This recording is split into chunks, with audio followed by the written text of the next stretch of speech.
Dehydration. We all hear that word thrown around, but do we really know what to look for? What if the signs are way more subtle than just feeling thirsty? Well, we're about to break down the essentials of this super common and seriously misunderstood condition. And we're going to start with a test you can do right now. Picture this. You're hanging out with a friend, and they just seem off, kind of sluggish, maybe a little foggy.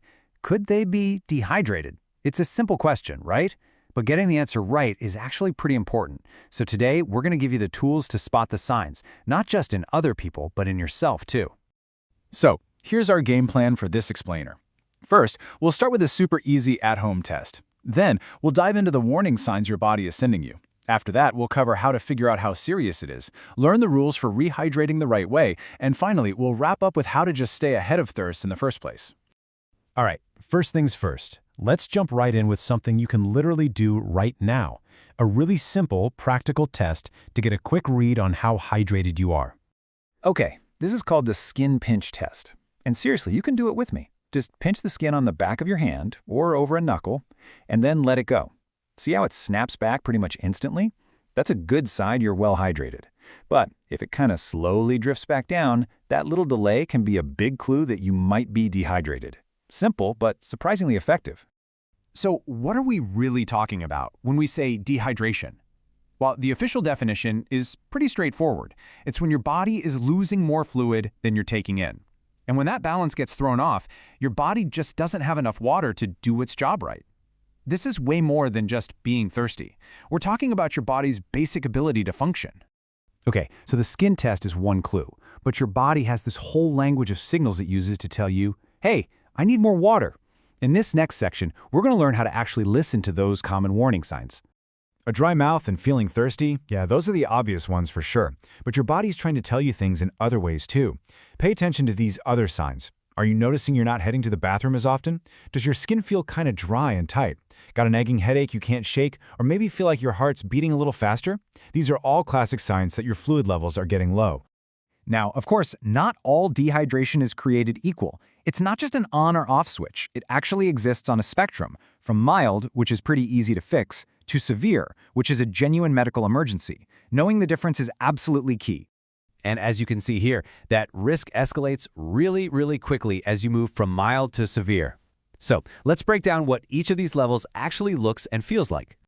Mild dehydration is the one most of us have probably felt. You know, after a really tough workout or maybe when you're sick.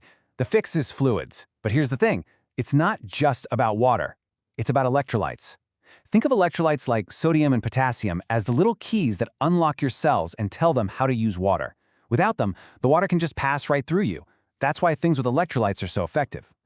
Okay, when you get to the moderate level, the signs become way more obvious. Your urine will be a much darker color, and you might even find you can't produce tears. At this point, just drinking water might not be enough to fix the problem quickly, and you often need professional medical help, like getting an IV for hydration. Now, at the very far end of this scale is severe dehydration. And I'm not kidding, this is a life-threatening condition. We're talking about major symptoms like fainting, confusion, or not being able to urinate at all. If dehydration gets this bad for too long, it can lead to kidney stones or even complete kidney failure. If you see these signs in anyone, you need to treat it like the medical emergency it is.